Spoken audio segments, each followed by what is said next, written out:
Good morning, my friends. How are you? Today is a beautiful day on the East Coast, and I have just returned to New York, and I'm here till tomorrow night, and then leaving for Abu Dhabi and Bahrain for a short official visit. Speaking about the future of education and also the future of well-being and technology. So today's topic is going a little bit into the mechanics of manifestation. And I hope you want me to discuss this, and if you do, let me know. Hi, Sarah Tahiri from Germany. Lorna, hi. Abhishek Sharma, hi. Cheryl White, hello. Judy James, hello. Laurie Groves, hello. Catherine Wah, hello. Sharia, hi. Elizabeth, hi. Okay, we're almost 700 people here online. And as soon as we get to 1,000, we go for it, okay? Hi, Carla, Lupe, Goldenberg. Hi, Dimea, Bito. Hi, Cherie. Hi, Gary. Hi, Jean. I think we should probably get going, okay? Today I'm going to talk about the mechanics of manifestation. If you like this idea, then please press the like button, invite your friends, and give me your feedback, negative, positive, all of which is very useful to me, okay? Hello, Miss Ampara. Hello, Paolo. Hello, Joseph. Okay, manifestation. What exactly do we mean by manifestation? We mean consciously creating an experience. Once you understand this, then the mechanics of manifestation becomes very clear. What we are manifesting is an experience, because everything that we call everyday reality is an experience. The experience of the world through the five senses, the experience of our body through the five senses, the experience of the mind through witnessing awareness. So every moment we are having experience. We are experiencing what we call the world, what we call the body, and what we call the mind. Some of us, once in a while, also not once in a while, but frequently, also experience our spirit or our soul, that which we call the conscious agent is our soul, okay? That which is observing is the soul. For practical purposes, let's say that the body and the world are that which we observe. The mind also is that which we observe, but it also is the dynamics of observation. And the soul is the observer. Very simple way to understand, okay? That which you observe is the body and the physical world. But you can also observe your mind by being aware of it. You can witness your thoughts, emotions, images. And so the mind is also part of the observer, but it's also the mechanics of observation, because everything we observe is filtered through our conditioned mind. That which is the observer is the Jivatma, which is you, the conscious agent, the observer. But actually the experience that we have of reality is all three: observer, process of observation, and that which is observed. We end up calling all this the knower, knowing, known, Rishi, Devta, Chandas, observer, observed, process of observation, seer, seeing, scenery, listener listening that which is heard. You get the point? Okay. So now, if we believe, if we believe in the fundamental reality of a physical world, okay, physical world, then there is no such thing as manifestation, okay. But if we believe that the physical world is a perceptual experience and that we actually can modulate that experience, then there is manifestation. Okay, so if we believe that the physical world is a modulation of perceptual activity, and even that our body is a modulation of perceptual activity, then of course we can influence manifestation of both how we experience our physical body and how we experience the physical world. Is this clear so far? Okay, that if the world is essentially physical in nature, then there's no such thing as manifestation. You just show up in the theater of space-time and causality as you're born, and then you exit when you leave. In between, you experience the world. And the world is there before you showed up, it's there when you're there, and it's there when you disappear. Remember, non-experience is not an experience. So you actually, one never disappears because you cannot experience non-experience. But that's a whole nother topic. However, if we understand that knower, knowing and known, seer, seeing and scenery, observer, observation and observed are entangled, which means the modulations of the self, then there is no problem with that which we call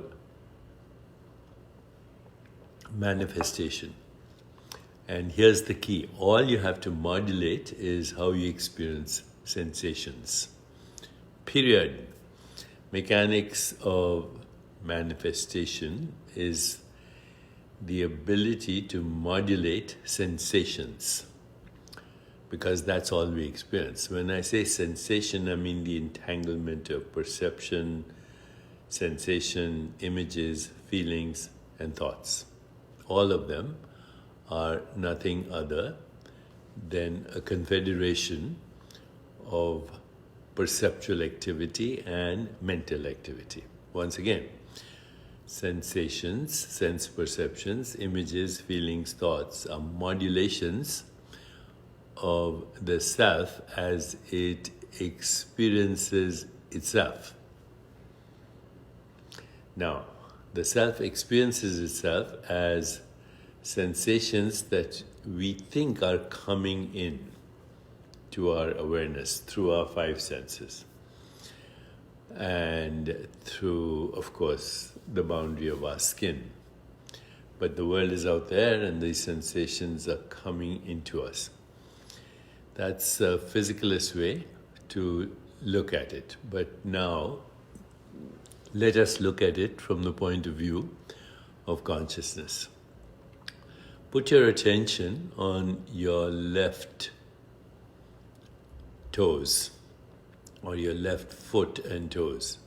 Just put your attention there right now, and you are aware of the sensations of your left foot and left toe. And you're aware of that. And before I told you to put your attention on your left toe or your left foot, you were not aware. Now put it on your right knee, your attention. Now that comes into your experience. Put your attention on any part of the body, okay? And suddenly it comes into your awareness. Put your attention on your breath, and that becomes a sensation in your awareness. Put your attention on the thought Indian, and suddenly some experience comes in your awareness. Put your attention on beautiful rainbow, just in the mind, and that comes into your awareness. Put your attention, anything, on the word strawberry, and then it comes into your awareness. Okay, so anytime we put our attention on anything, we invite sensory experience, and we can call one word for all sensory experience, sensation. So vision is the sensation of colors in consciousness, like those paintings in my back. Okay. Texture is a sensation, like this, texture. This is a sensation. Okay. Taste is another sensation.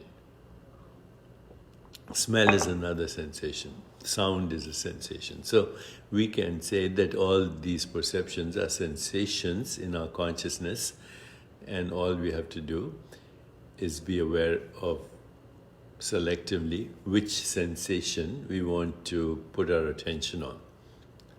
Okay, that's very simple. You can put your attention on any sensation, any sensation.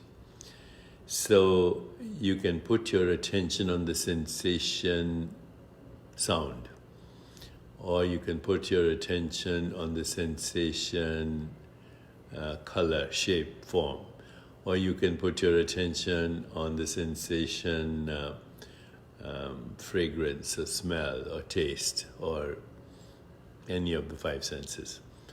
Okay, but you can also put your attention on sensations in the body, on sensation of your breath, on sensation of your heartbeat, on the sensations inside your body, in the viscera. And of course, we do this in a practice called Yoga Nidra. Okay, Yoga Nidra is actually putting attention on different parts of the body. And if you look at somebody's brain, when they're putting sensations on different parts of the body, you'll see that their sensory cortex is mapped out in the brain. Okay, so the brain also records every sensation and every sensory experience. And Yoga Nidra is a practice of putting attention on different parts of the body and experiencing it, and actually activating the sensory cortex on both sides of the brain, and that's also called the homunculus in neuroscience, that mapping of the sensory cortex in response to sensation. So how do we experience sensation? Through selective awareness. And if we experience sensation through attention to selective awareness, that also tells us that not only are we intrinsically free from those sensations, but we can choose the sensations that we want to experience. All the sensations, whether they're perceptual sensations or sensations of the body. That's also part of what we call interoception. So sensory experience is attention to sensations. That's half of what we experience in life. Sensory experience.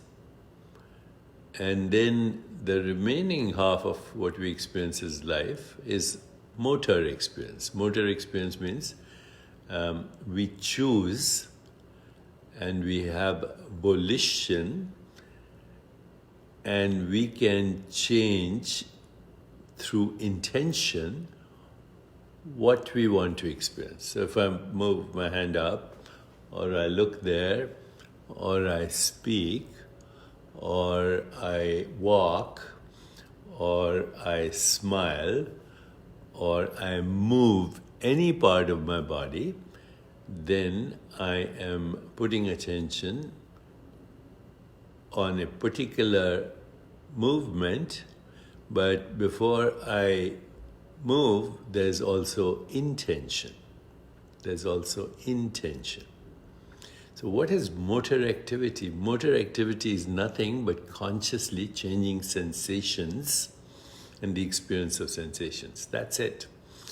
When you move, for example, or when your body moves, one way of thinking of it, a physicalist way of thinking of it is my physical body is moving in a physical world with objects in the theater of space-time and causality. Okay? That's one way. That's the physicalist way of thinking. But another way of thinking about movement is you're changing the experience visually of entangled colors, shapes, and forms. As I move from here to there, as I don't actually move, as the body-mind moves from here to there, or from here to there, then I'm choosing visually to experience different shapes, colors, including my configuration of the body in relationship to everything else. In other words, a completely different way of choosing motor activity is to understand that with every movement, which requires intention, and then also requires obviously attention, you are actually, with every movement, changing the entire space-time geometry of the universe with even a whisper, even a gesture. At the Planck level of space-time geometry, the entire configuration of the universe is altering. The entire architecture of the universe is altering. And each of us is doing that right now, participating in the changing of space-time and experience in space-time with every intention, every movement, and every thought.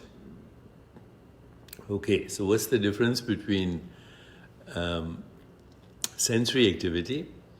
It's just being selectively open to sensations. So I can choose to put my attention on my toes or my knee or a thought or a sensation like a emotion, but I can choose selectively what sensations to focus on through just attention. And then when I combine it with motor activity, then I'm also changing selectively, depending on the volition I have, of changing perceptual activity. This conscious knowing of sensory experience in the present moment and volition in the present moment and self-observation in the present moment is called metacognition. Metacognition is the ability to observe through attention selectively sensations and perceptions. And by the way, they're the same thing. Sensations, perceptions, the same thing. But metacognition is also to selectively choose volition. Which sensations do you want to experience and how can you change them through movement?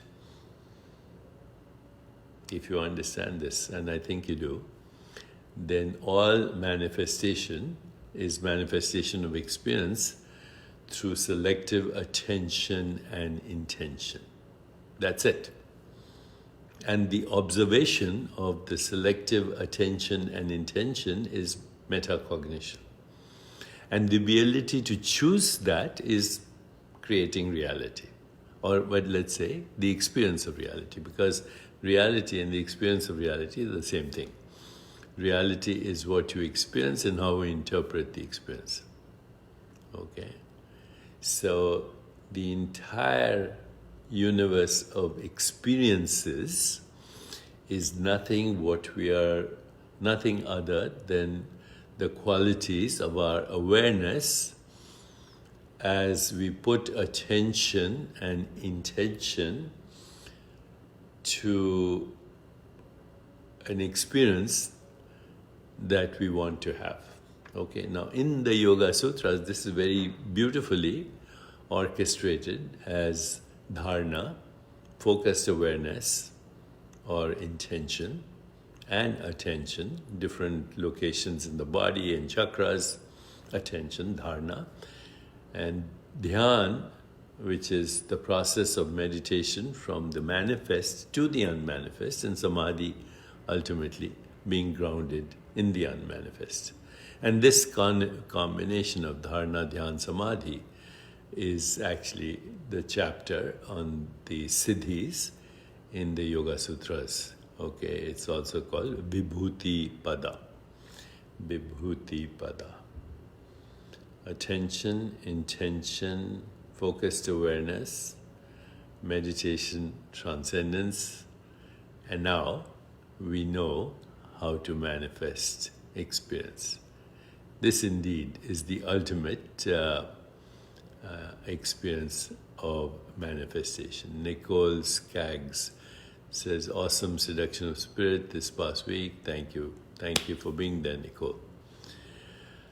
So now we've covered this topic, right, in a little more detail. Instead of thinking superficially about the law of attraction and all this, some of which is true. The whole literature in the New Age, on law of attraction is true, but to truly understand manifestation and even extrasensory perception, you have to understand Vibhuti Pada, or how dharana, dhyan, samadhi fits into the 8 limbs of yoga. And then the manifestation is after a while spontaneous, because you have learned how to consciously, you have learned how to put selective attention and selective intention and feed it and plant it like a seed in the fertile soil of pure consciousness, which is infinite possibilities, where uncertainty proliferates, where there's non-local correlation, where there's the organizing power of intention, and where there is literally